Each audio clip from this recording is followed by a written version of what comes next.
Hi, I'm Lou, and I'm going to put a new seat on this little Manco Streaker mini bike. It's actually in good condition, but I don't like this egg shape. The foam is kind of cheap, and I want to make it a little bit longer. It's held on by 2 bolts, and I took them off underneath.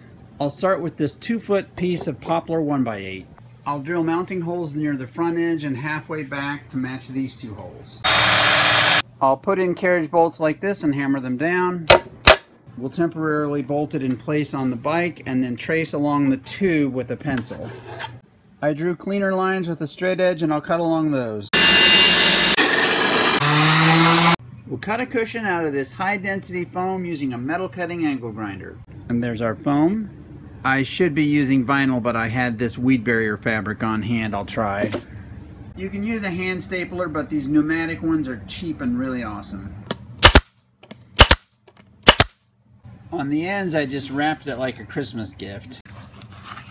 And there it is, all done. Thanks for watching, and click below for my other mini bike videos.